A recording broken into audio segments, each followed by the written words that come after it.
Greetings, my excellent friend. Welcome to Most Excellent Adventure to Heavy Metal History.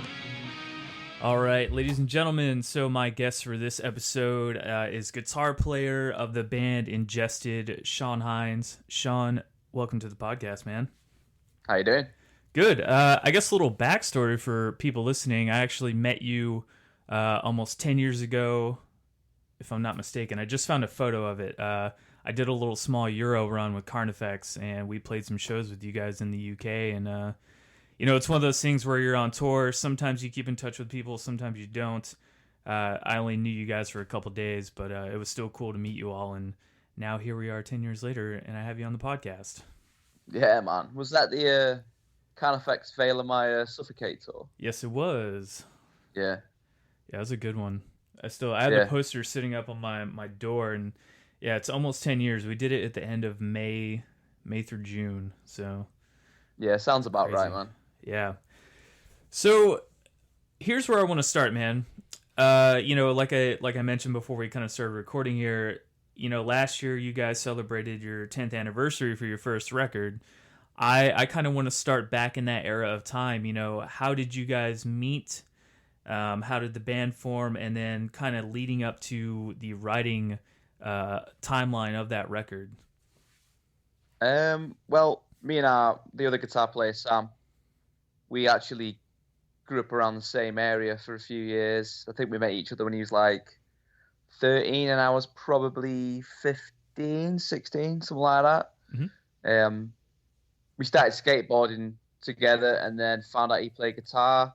I was just picking up the bass and then we started jamming together and stuff. Eventually, we started getting members involved. And we called ourselves Age of Suffering early on in the day. But I wouldn't really talk about anything before then. I think when the band actually started doing things and doing anything, notable, I guess, would have been when we got hold of Jay, our singer, mm-hmm. and he brought along Brad at the time as a bass player. Like I said, we were called Age of Suffering back then. We had a different drummer, but I think we spent 2 years maybe, did a couple of gigs, nothing too serious, and then we heard of a band called Crepitation that rehearsed in the same place that we did. Mm-hmm. And we heard how good the drummer was. We went and seen him playing with his old band. I think they may have even played in the same bill together, possibly. But anyway, we saw that guy. We're like, right, we need to get hold of this guy. We ended up getting hold of Lynn. The trade-off was that I would join Crepitation as a guitar player. We got rid of our old drummer, got rid of all the material that we had and started from scratch. So that would have been May 2006. Ingested was formed, and that's kind of where we're at now still. How old were you guys around that time? 2006, where I would have been 20. Okay, wow. So did you guys all kind of go to shows together before that, group of friends kind of deal, or did you just kind of meet individually and then form the band? Well, me and Sam would go to shows together and stuff. I presume Jay and Brad did. We've talked about this in the past. We've been at shows together, but not realised. You know what I mean? We've all been around the same kind of scene and stuff. Mm-hmm. But not really. No, I mean, as soon as we got acquainted with Jay and Brad, we then started going to shows together and stuff like that. And then obviously when Lynn came on board, just kicked off from there, really. So about 2006, you guys kind of really started forming the band and getting the idea for what kind of music you were wanting to do. So between that 3 years, from 2006 to 2009, all the material that was on that first record was being written. Do you feel like it encapsulates that 3 years pretty well of all the stuff that you guys have been working on?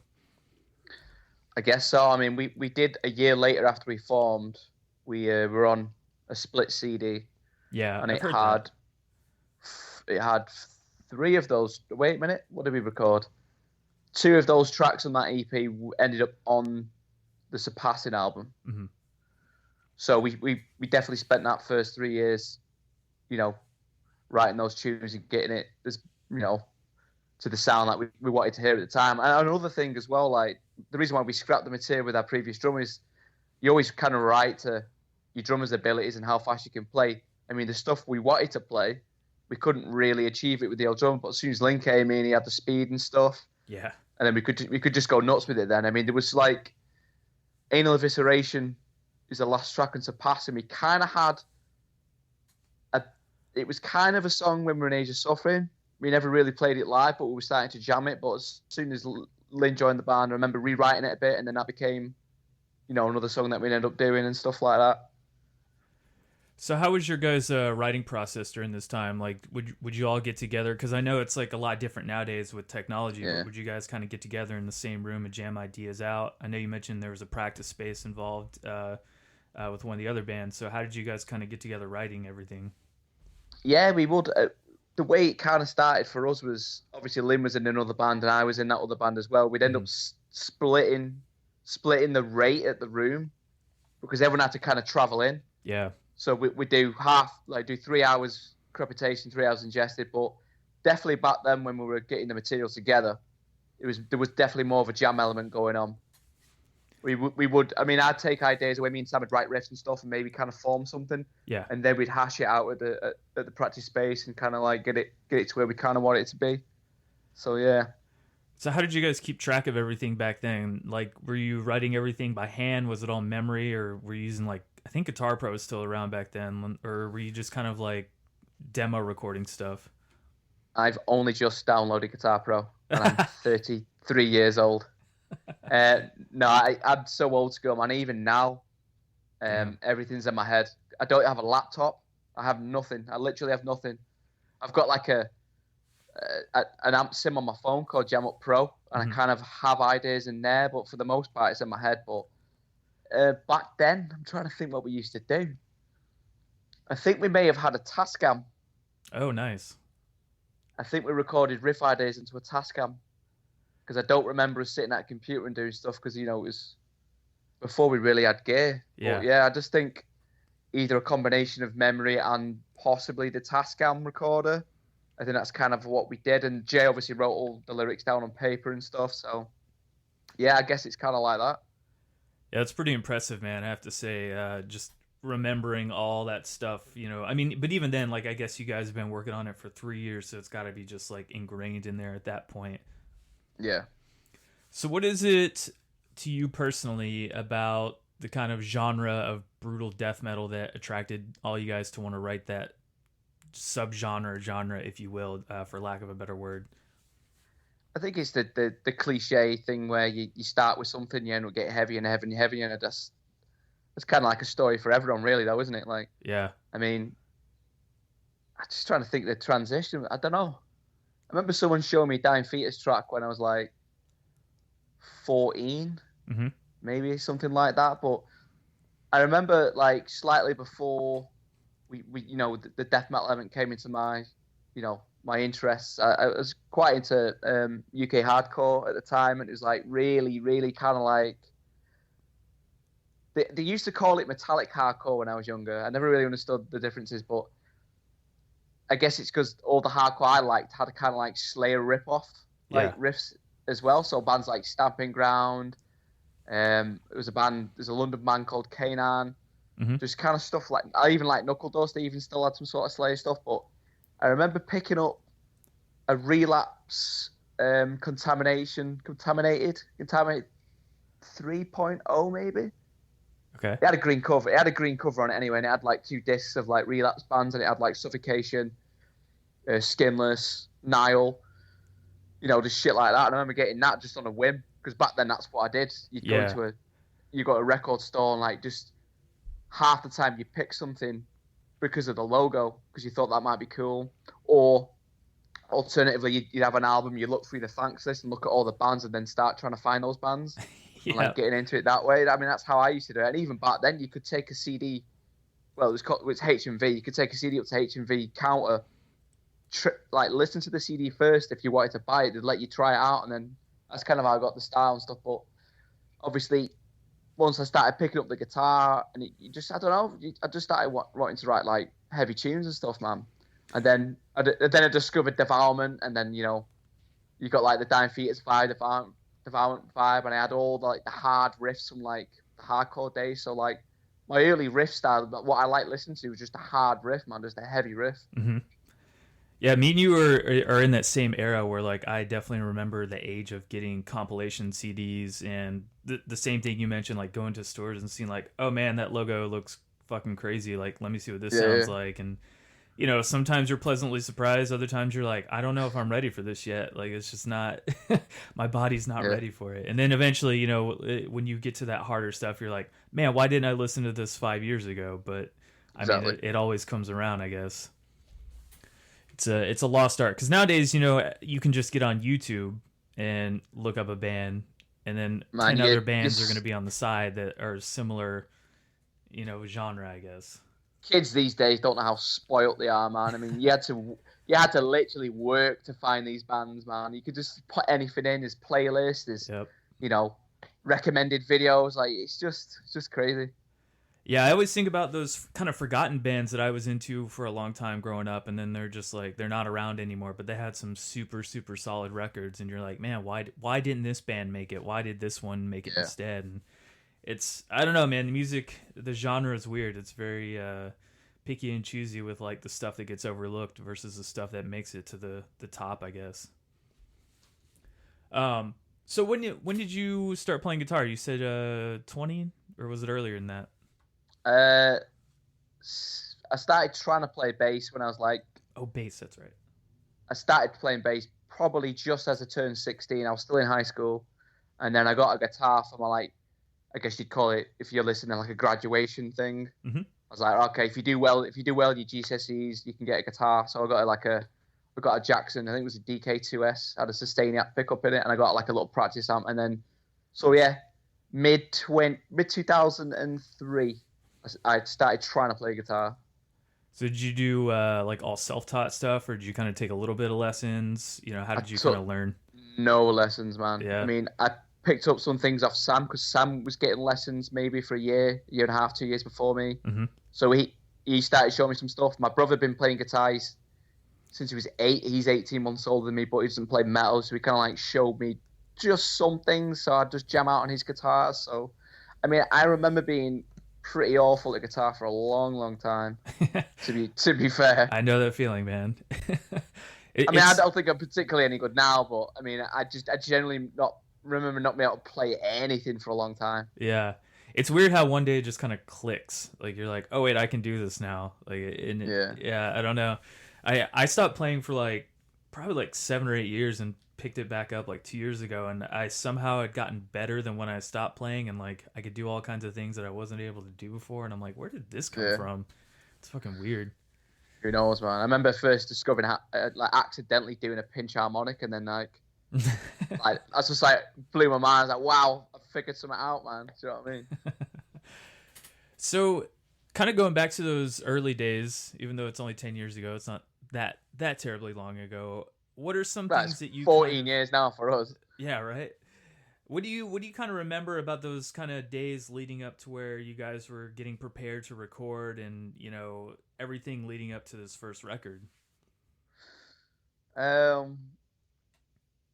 Well, we just started like we started getting to like the deathcore scene slightly back then. Like Whitechapel were on the scene, like Despise Icon and Beneath the Mask. We started kind of getting into those bands because prior to that, we were on like a really small underground brutal death metal label called Grind Ethic Records, and like the whole kind of death metal scene that we were associated with back then was so fucking elitist. Like you weren't allowed to do anything. Like it was this little clique of people, and I remember us like just always thinking we need to do more than this. We're better than this.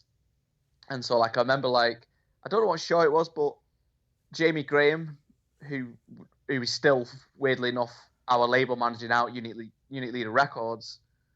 Back then he was working for Siege of Media Records, and he came to see us at a London gig. I'm not sure what it was, can't remember, but they showed interest, and we felt like, okay, we're stepping away from this now, stepping away from this little brutal kind of death metal scene.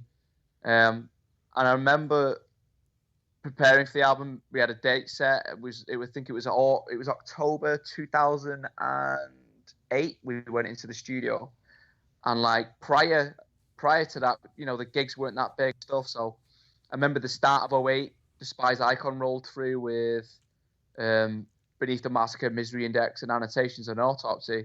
Yeah. And we got the support slot on the Manchester date. So like we're already trying to dip our toes into, that kind of thing and stepping away from the brutal scene. I kind of remember the budget. I think the budget for our first record was like £1,500, and that was everything. We ended up recording like this little barn in Wharton Bassett, which is kind of south of England. Okay. And the guy did a lot of stuff back there. He did a lot of the CJ Media stuff. He's called Stu. He's at Studio 6 Studios, and he's still going now. And we actually used him the last time we used him was on Level Above Human. I think we recorded everything with him there still. That was the last time we used him. Oh, well, nice. obviously he changed studios back then, but back then it was a barn. It was cold. We slept in the live room in sleeping bags with a plug-in heater because it was October and it was cold. Oh my goodness. We had nothing but like a kettle and a toaster, so we just ate noodles and microwave pizzas for like 2 weeks. So yeah, it's pretty brutal. So did you guys kind of do everything piece by piece, like guitars first, drums, vocals, and all that? Yeah, drums were done first. Okay. If I remember correctly. Then it was me and Sam doing guitars. Then Brad did the bass, and then Jay vocals at the end. We've always kind of when we ever go into a studio, that's kind of how we do it anyway. Mm-hmm. Now, was Pro Tools still a thing, or was it just starting to come up around then, or was everything like all digital, or were you guys doing some analog stuff still? We used Cubase for the first album. Okay. I don't seem to remember a lot of stuff in that studio, as in like, compressors and stuff. I can't remember a lot of it. It was old, man. It was back then, man. Yeah. Yeah. We definitely recorded to Cubase. I remember that. Okay. So when you guys are kind of you mentioned like the scene around that time, and I do think it's a very interesting time for the genre because it was kind of in this weird state of flux, because you did mention that on one hand, the quote unquote death metal scene was like super elitist, and then when deathcore was coming up, you guys kind of slid right into there. But I don't think you guys fit too much in one side or the other, and that's kind of what makes you a little more unique. I don't know, I'm kind of weird about the whole subgenre pigeonholing thing myself, but do you think that kind of helped you guys a lot, that you were kind of able to go off in those two different kind of subgenres? Absolutely. Especially around that time. Yeah. We kind of like, we were a brutal band. We had our feet firmly in the brutal death metal kind of genre, but we wanted clean production like the deathcore bands that we were listening to. So we kind of like crossed it over that way, like where, we wanted it to be slammy and, like Devourment and, fast and brutal, like all the old school unit leader brutal bands like Gorgasm and, Inveracity and stuff like that. But we wanted a clean production. Yeah. And then, the kind of slight, because on Surpassing, it's mainly people, you can argue all day with it, but it's mainly a slam album. Sure. But it does have some breakdowns on it. Obviously because what we're listening to, but definitely because of that, we were able to do certain shows. Like one day we could be doing Ghost Fest with Architects back then, and Silosis, and then the next day we could do a Brutal Death show with Skinless and stuff.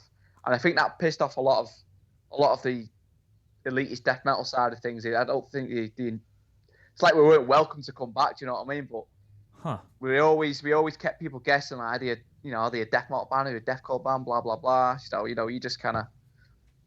It's the best way, man. I mean, we could market ourselves in the way we wanted back then, and we could play in a lot of stuff. Because I remember we played. We did a lot of Ghost Fest. I don't know if you've ever heard of that, but it was like the festival to play back in the day. It was very broad and had all the the hype bands playing it. Mm-hmm. So one day we could be doing that, and the next day we were doing something like it was called like Leeds Death Fest, and it had Origin and bands like that on the bill and stuff like that, and the Rotted and stuff. But we always kind of were able to balance that line between the two, and I think that helped us in the long run for sure.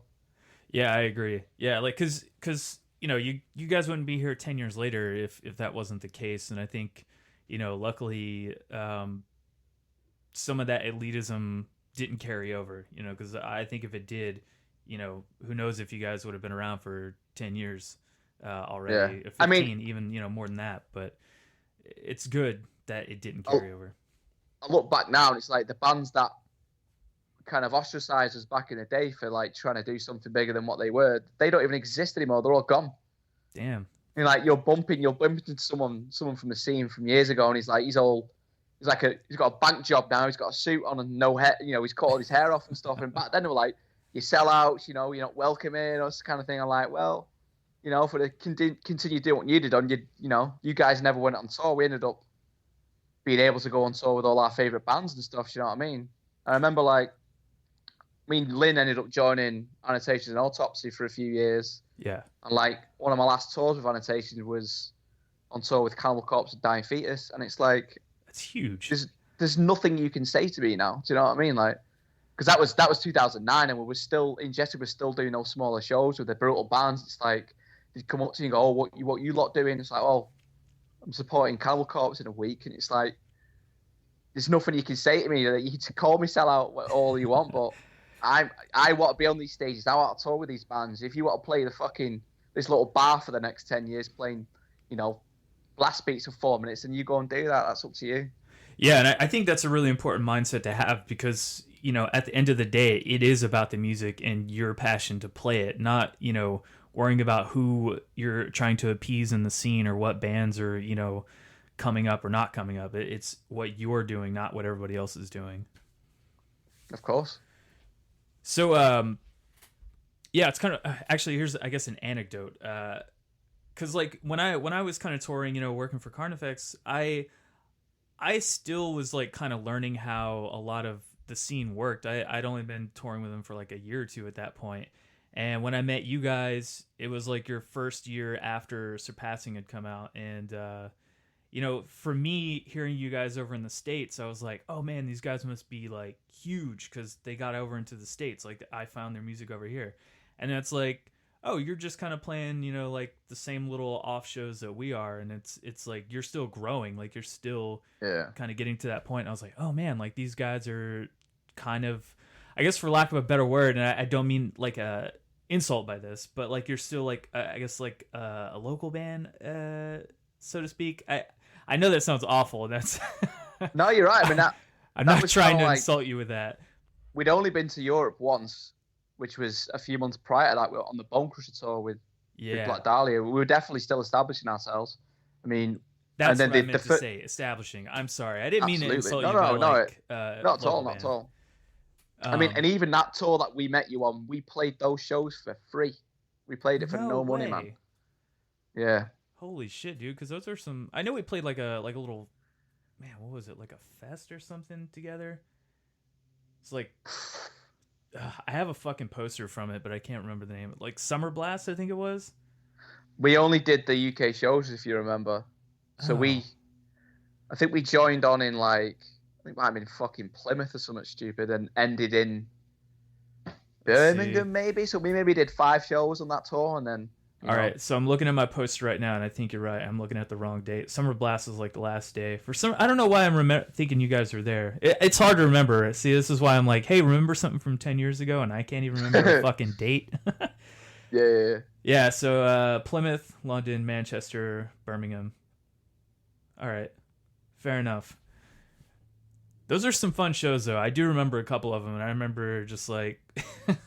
bugging the shit out of Jay because I was super into Doctor Who at the time, and I was like, Jay, can you show me some shit to like get some Doctor Who stuff around here? And he's like, oh mate, I got you. And sure enough, he did. Good man. So yeah, okay, getting back to the record. Sorry. Were you guys kind of involved with like the mixing and mastering process after you recorded everything, or did you kind of stay hands off after that? Like you just recorded it and were like, all right, let's see how it turns out. Nope, always hands on, man. Cool. So what did you guys kind of do for that process? I think the guy who recorded us ended up mixing that. Okay.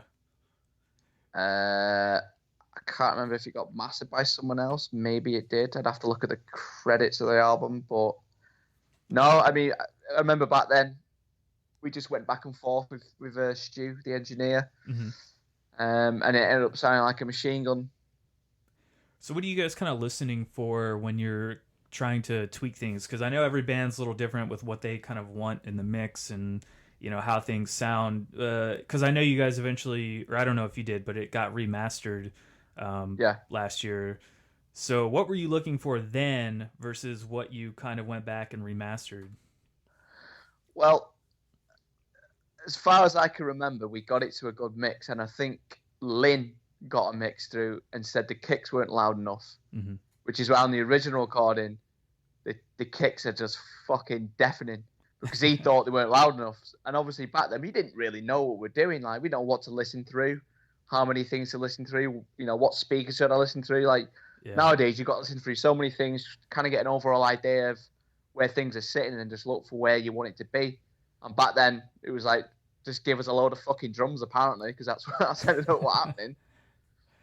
Yeah, that's something I kind of deal with too, man. Because like when I'm listening to new stuff, I have like 3 different sets of speakers and headphones to listen to everything on, and every time I listen to it on something different, the track changes completely. Like I'll hear something that I didn't hear on another set of speakers, and I'm like, wow, I think people are really, really missing out on like a whole expansive sound that they don't really realize sometimes on, you know, regular speakers versus a stereo or even headphones. And so having that, sometimes you've just got to give up on it, because if you're just going to constantly seek perfection, you're never going to find it, man, because there's got to be a point where you've got to go, right, this is good enough. Because if you just keep listening for everything all the time, different stereos, you just kind of got to get an overall idea of how it sounds in everything. Never mind just, oh, it sounds better in here than it does there. Maybe we should tweak it here and tweak it there. But you just got to kind of like, this is it. This is a good sound in everything I'm listening to. Let it go. And then just fucking...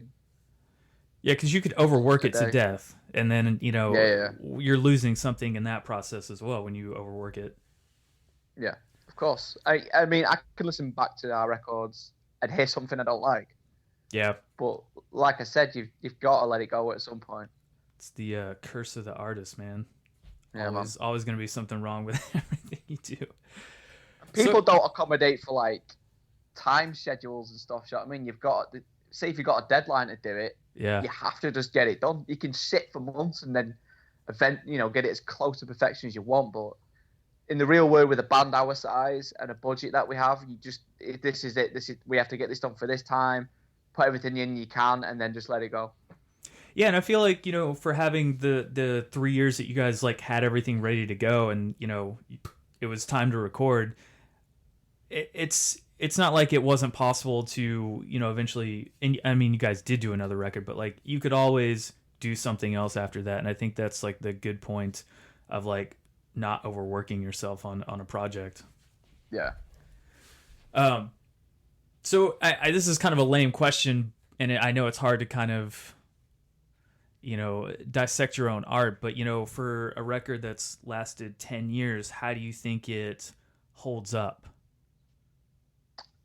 The remaster sounds better, and it holds up pretty damn well, if you ask me. I don't know, man. It's like since that came out, 2009, there's definitely, we've influenced, and I think we influenced a slightly newer generation of bands. I would agree. You know, 100%. as soon as that came out, as soon as bands and kids realized that you could have slam and have good production, I think we completely triggered a fucking, you know, not a movement, but like definitely a generation doing that kind of style of death metal. Yeah, and I think when conversations come up about like you know, like who influenced what, like you guys are always kind of like at the top of that list, and I think it's because you've been around for so long in that era of deathcore meets death metal, if you will.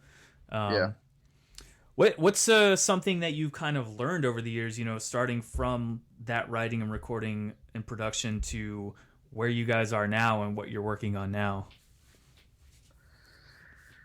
Well, for us, we've been using the same engineer since 2013. I don't know. We've definitely formed some sort of relationship with him where it gets easier every record. He gets better. The overall final product is better. As far as learning things, I don't know. Do you mean production or writing or? Yeah, I'd say all those things. Yeah, I know All it's those a things. wide gamut, but like, 10 years is a long time to kind of really perfect and craft and learn new things. So I'm kind of curious what you've taken from your kind of career over the decade. Well, I'd say for one, my writing style's changed in a way where I definitely write for a live situation. Oh, Because cool. there's some things like, there's a couple of tracks on our EP that we did after the Surreption, Hmm. Revered by No One, Feared by All, where it's tough for me to play. Okay. Same with Architect of Extinction. There's a lot of stuff on there that's just not fun at all. You know what I mean? So I'd say after that record, I started trying to not not simplify what we do, but just keep that kind of, you want to enjoy playing live. You want people to move around, bang their heads, Yeah. get in the pit and stuff. And the only way to do that is to have like, a catchy song, keep a lot of groove in there. Um, and I guess my writing style changed in a way where on Architect, our album was that third album. Hmm. Our third album, there was a lot of riffs in each song. Like it was just like a fucking barrage of riffs all the time. I mean, some of the songs sound pretty sick, and I like the way some of it goes. But for the most part, I'm like, holy shit, there's about 20 riffs in this song. So I definitely try to like keep the riff count down, keep things repeating, right around the same motif, keep it in a certain key. You can throw in splashes of a tempo change or a beat down here, slam there, but keep it simple in a way where it's catchy and there's hooks in there. Do you know what I mean? Yeah. Yeah, I think that's smart. I've never actually heard anybody, maybe like one of the persons say that they worry more about what they sound like live and writing to that. But that's interesting, man, because I think about that a lot myself, where like you hear a song and you're like, oh, that's not going to translate well live, whether it be, Yeah, layered guitars that aren't going to be there or vocals or whatever. And I think that's okay. Like, you obviously want some stuff that's going to be flair for the record that makes the record sound good. But I mean, of course. yeah, like hearing you talk about it, like, hey, I want to play stuff that's fun live, that's fun for me to play live, and so that way the people in the crowd can kind of feed off that and know that I'm having a good Yeah. time, so they're having a good time too. And It's as well, like in the past 2.5 years, we've become a full-time touring band, and it's like yeah, we're playing a lot of shows, man. And if I'm just fucking shredding my arm like for 300 shows a year, like I'm just gonna hate my life. You know what I mean? And it's like I'd rather have, let's say, 8 out of 10 songs that we can play live and enjoy, rather than 3 out of 10 songs. You know what I mean? yeah. Yeah, that's something I was gonna bring up. You guys toured pretty fucking relentlessly last year, man, on that anniversary tour, and that was cool to see. I was like, damn, man, these guys just aren't stopping this year. It's like tour, tour, tour, tour, tour, tour, tour, and that's awesome. But now here we are with this pandemic going on, and everything has kind of stopped. For you guys included. How has that kind of affected everything on your end? I've been hearing the same stories for everybody, but I mean, it's a topic that's currently going on. I mean, I should be in Australia right now. That's Fuck. that's kind of that's depressing. We Yeah. never hit Australia before. I mean, the tour schedule that we had lined up right now would be kicking off a lot of every single territory we'd never play. So the lineup for the tour that we're supposed to be doing right now is we hit Australia and New Zealand with Nile, Oof. and then we started working our way up towards Japan. So we're doing like South Korea, Taiwan. I think it was Vietnam in there, just countries like that. We're supposed to do China and then finish off in Japan. Oh, Obviously, man. none of that's happening. We're not going to hit any of those countries that we've never hit before. So, like, we're starting to branch out now. Do you know what I mean? Yeah. Instead of playing the same territories, we're starting to branch out and stuff. So that sucks. We're excited to do all that kind of thing. We had a couple of things sorted out for the year. Obviously, the new album's coming out, so we're excited to get out on the road and promote it. Now that's all up in the air. I'm not sure what's going to happen there. Yeah. And the annoying thing is, like, because we just worked our asses off for the past 2 years, just touring relentlessly, getting into the markets, getting people aware of who we are, even though we've been going 14 years, Yep. There's still a lot to cover, still a lot of people that don't know who we are. There's still a lot of bands to play with that, we can latch onto their fan base and all the exposure that we needed to keep it going. I mean, 2018 was a difficult year because it was our first time doing it full time. Mm-hmm. And so we made a lot of mistakes. We went into a lot of debt. 2019, we managed to clear that debt, and then towards the end of 2019, doing the celebration of Surpassing, doing those tours, we started generating money, seeing profit, making it worthwhile. The fact that we quit all our jobs, it was looking good, man. So this year was going to be the year where we really start building on the band and taking it as a proper business and getting all that kind of thing lined out. And now we're just getting there, seeing the momentum go, and now it's fucking. I hope we don't have to go back to square one because it sucks. And of course, the amount of money that we've lost the past few months. Yeah. We just got out of the debt and now we're straight back into debt. Yeah, it's devastating, man. I was talking to Scott and he told me how much money they lost, and I was like, holy fuck! Like, how are any of you guys like, just I guess it's kind of one of those things where like it just happens, so it's kind of out of your control, but it still sucks that like you put all this time and money and effort into it, now it's just gone like that. Yeah. I feel for all of you guys. It's like the one thing that like, if I had infinite amounts of money, I'd make sure everybody in the genre was taken care of, because it sucks, man. Like, yeah, man, big time. But I mean, despite that, I guess the silver lining, somewhat, is you guys were working on a new record. It's all finished, correct? All done. Nice. So how long after were you guys working on it kind of when you did the EP as well? Was that just like a thing to kind of tide people over? Yeah, we're always working, man. I mean, me and Lynn are now working on another album. Oh. Already, so I've got 20 songs. Fuck yeah. So I'm already going, man. So I mean, the silver lining there again is like we've got a lot of time to get more material going. Do you know what I mean? But the idea with having the EP come out last year is because we knew we were going to be touring so much. You kind of need to bring something new to the table. You need to make sure that the promoters can justify booking you again so short after maybe you've been there 3 months prior. So the way we kind of had it figured out was 2018 was the level above human. That whole year was dedicated to that.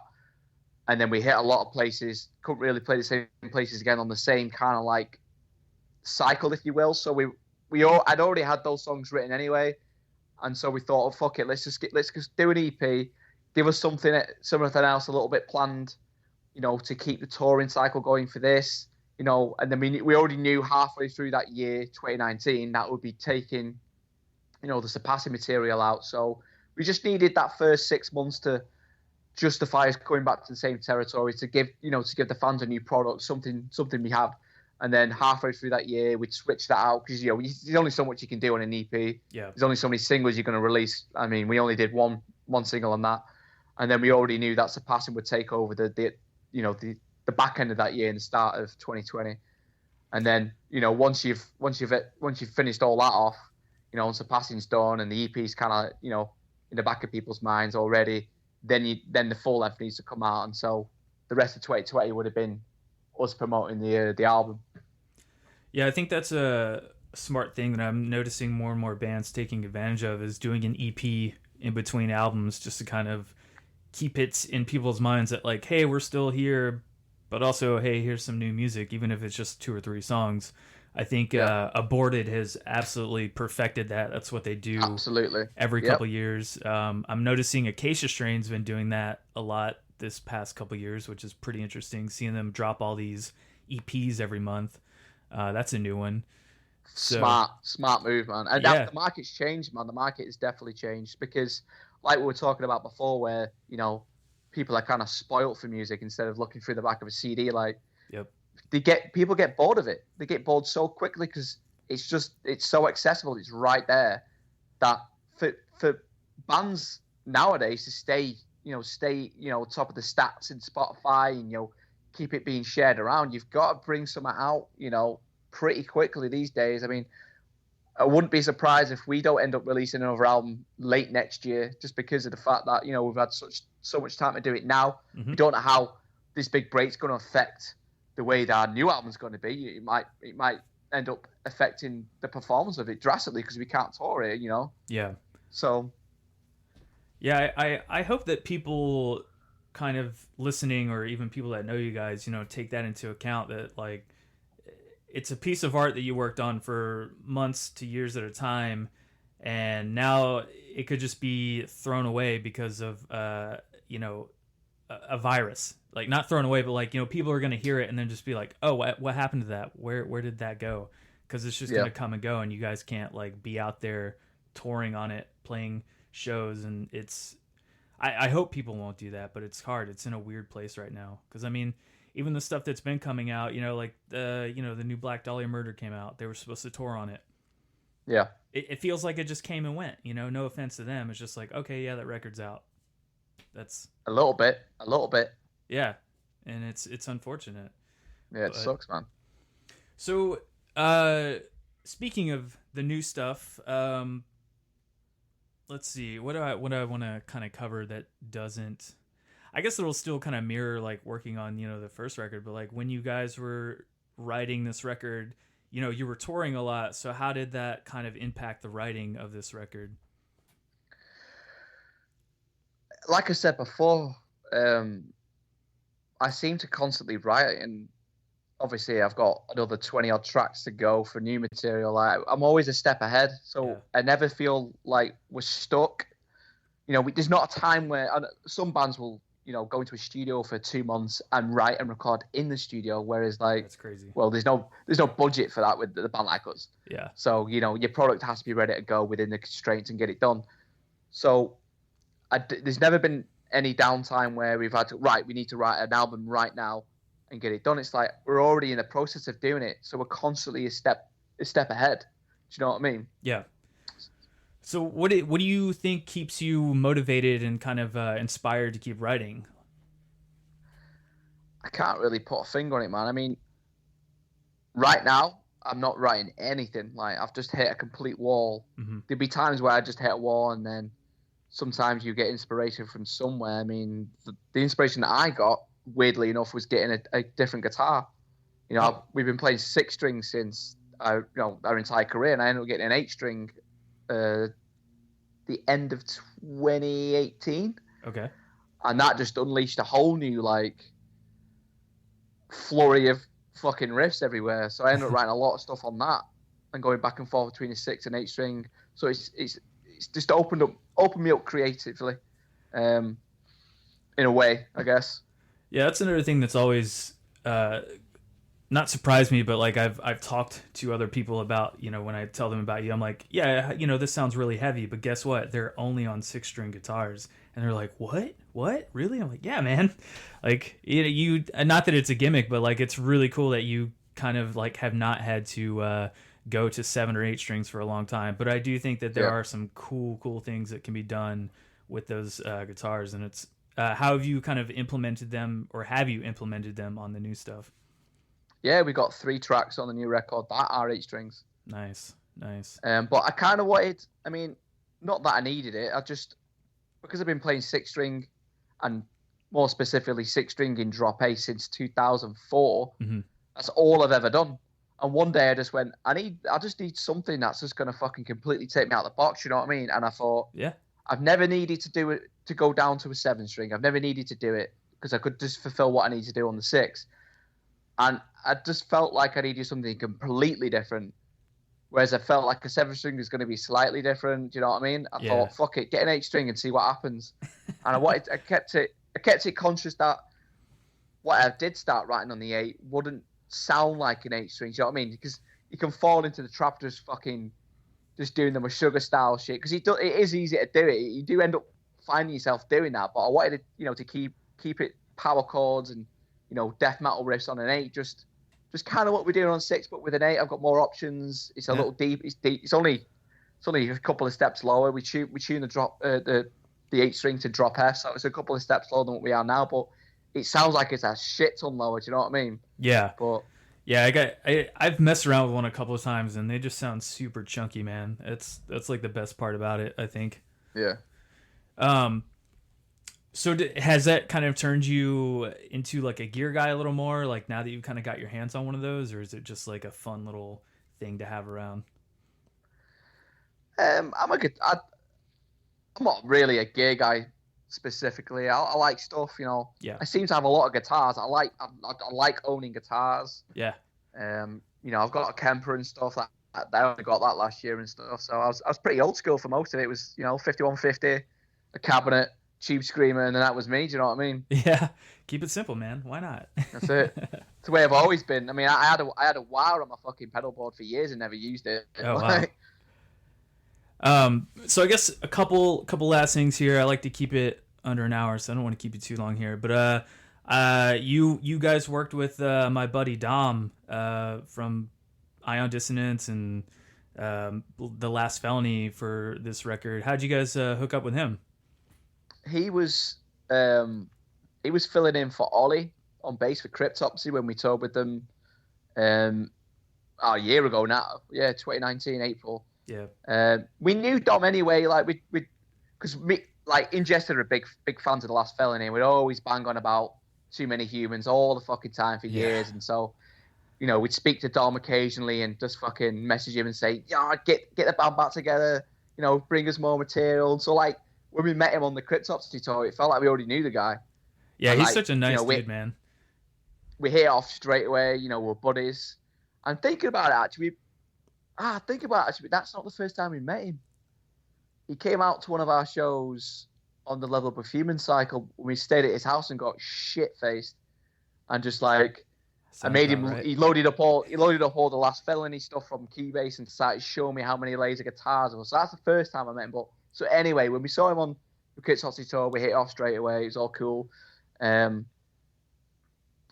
don't know how we ended up doing it. I think once we ended up doing a Spies Icon tour last year, and he wanted to come out and say hello, and he just said the idea of, he said, "Oh look, I've just spent $2,000 on a bass.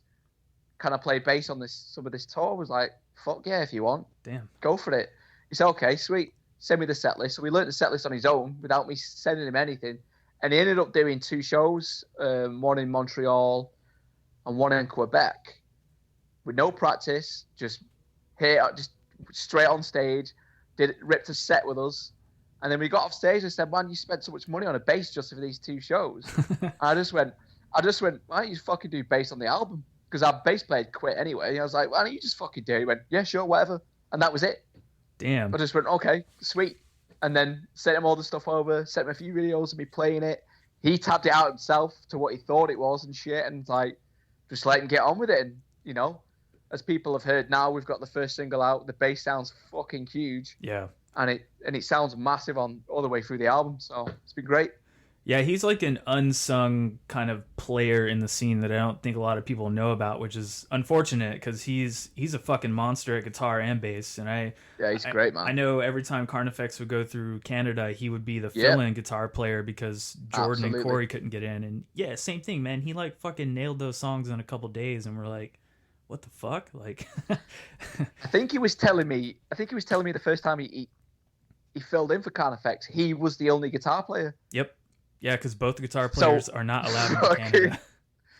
Imagine that shit, man. He learning the set. So there's no one that can cover up his mistakes. It's just like, get in.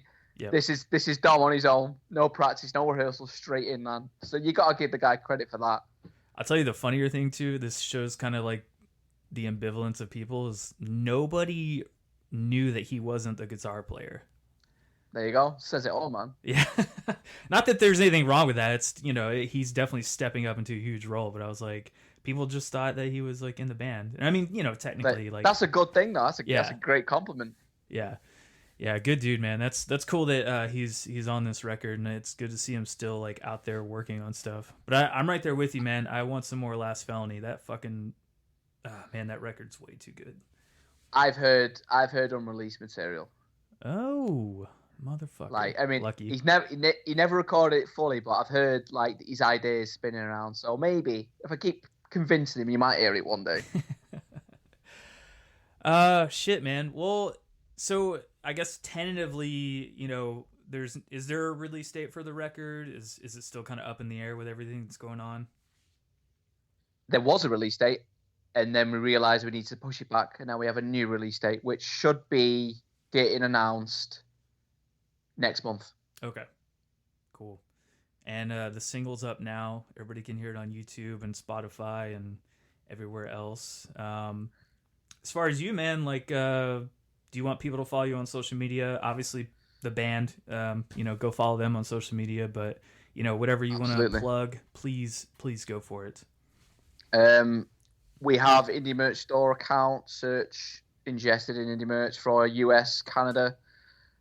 We have Europe and UK stuff. You just go into www.ingested.co.uk and pick anything up you can. Obviously, we need it, and a lot of bands need it just because of what's going on. Yep. You can follow us on Instagram, just Ingested. Same with Facebook. I think it's Ingested UK. We're on Twitter. We're all pretty lively on the socials now because we've got a lot of time. Trying to give everybody content. Go check out our YouTube, which is Ingested TV. Yeah. Follow me on social media because I'm putting up playthroughs and all that kind of thing. I'm Sean_Ingested on Instagram. Yeah, that's it, man. Perfect. Be excellent to each other. And party on, dudes!